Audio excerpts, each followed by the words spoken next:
রাজ্যের নাম আমরা অলরেডি তো পশ্চিমবাংলায় 2002 আমরা পশ্চিমবাংলাতেই ছিলাম, তো পশ্চিমবাংলা। তারপরে বিধানসভা ক্ষেত্র নাম 2002 সালে বিধানসভার যে ক্ষেত্রে আমরা ছিলাম, যেখানে আমি ভোট দিয়েছিলাম বা যে ভোটার লিস্টে নাম উঠেছে, সেই পাতাটার একদম মাথার বাম দিকে দেখবেন ওখানে বিধানসভার নাম লেখা আছে। যার ভাঙ্গড় বিধানসভা লেখা থাকবে ভাঙ্গড় বিধানসভা লিখবেন। অনেকে আছে 2002 সালে রাজারহাট বিধানসভায় ভোটার ছিল, এখন এখানে শিফট করেছে, তাহলে সে যখন ফিল করবে বিধানসভার নামটা কি লিখবে, তার যে লিস্টটা আছে সেখানে দেখে নেবেন মাথায় কি লেখা আছে সে লিখবে। তখন যদি রাজারহাট হয় তাহলে জেলাটা কোন জায়গায় কি বসবে, উত্তর 24 পরগনা। কারণ এখানে বলা হচ্ছে 2002 সালে ভোটার লিস্টে যা আছে সে আমরা এখানে বসাবো।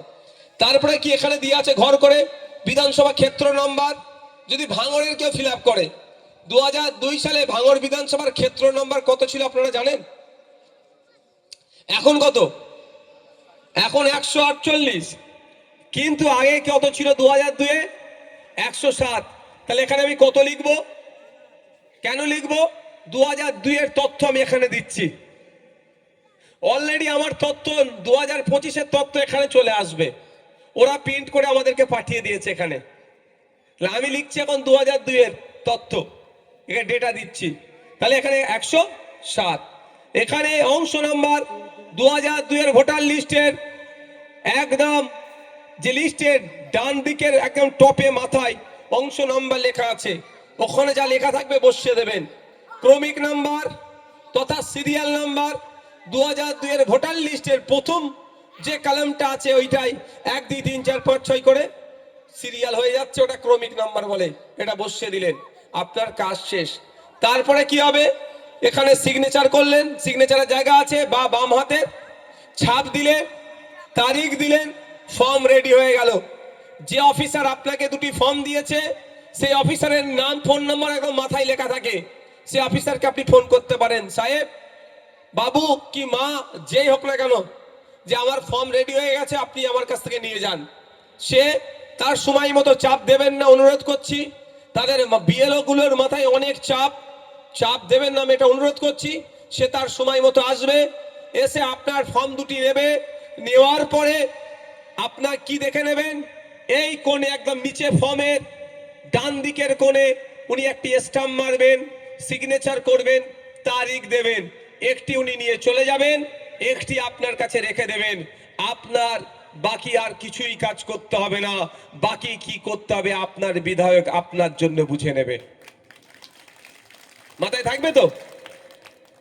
তাহলে ক্লিয়ার। 2002 এর ভোটার লিস্টে যাদের নাম আছে ছবি দিলেন, পূরণ করলেন এই ঘরটি, বাম দিকের কোশ্চেনের উত্তর দিলেন, সিগনেচার করলেন, রিসিভ করিয়ে নিলেন, কাজ শেষ। এবার আসা যাক 2002 সালে ভোটার লিস্টে নাম নাই, তাহলে আমি কি করব? আমাকে 2002 সালের ভোটার লিস্টটা একটু খুঁজতে হবে। আমার আব্বার আছে, আমার আম্মার আছে, আমার দাদর আছে, আমার দাদির আছে, খুঁজতে হবে, নিশ্চিতভাবে বার হবে। যদি না বার হয় তারও ঔষধ আছে, তারও ঔষধ আছে। তাহলে আমি কি করবো? খুঁজলাম, 4 জনের মধ্যে 4 জনেরই বার হতে পারে, বা একজনের বার হয়েছে, দাদির বার হয়েছে, দাদর বার হয়েছে, বাপের বার হয়েছে, বা মায়ের বার হয়েছে, ওসব দেখার দরকার নেই। যার একজনের খুঁজে পাবো, কি করব? সেম কোশ্চেন আছে, যে কোশ্চেন গুলো এখানে বললাম সেম কোশ্চেন এখানে আছে, এর উত্তর কোথায় পাবেন? যেখানে আমি খুঁজে পেয়েছি, কোথায় কোথায় খুঁজে পেয়েছি? 2002 এ। এটা এখানে উত্তর দিয়ে দিলাম, দিয়ে এখানে সিগনেচার করলাম বা বাম হাতের আঙুলটা ছাপ দিলাম, দিয়ে আমি রিসিভ করিয়ে নিলাম, আমার কাজ শেষ। 3 নম্বর পয়েন্ট, 2002 সালের ভোটার লিস্টে আপনার নাম নেই, আপনার আব্বার নেই, আপনার আম্মার নেই, আপনার দাদুর নেই, আপনার দাদির নেই, করবেন কি? ভয় পাওয়ার দরকার নেই। আপনি কি করবেন? ছবি লাগালেন, সেকেন্ড পার্টটা তথ্য, লেটেস্ট তথ্য দিয়ে ফিল করলেন, সিগনেচার করলেন, রিসিভ করিয়ে রেখে দিলেন ফর্ম।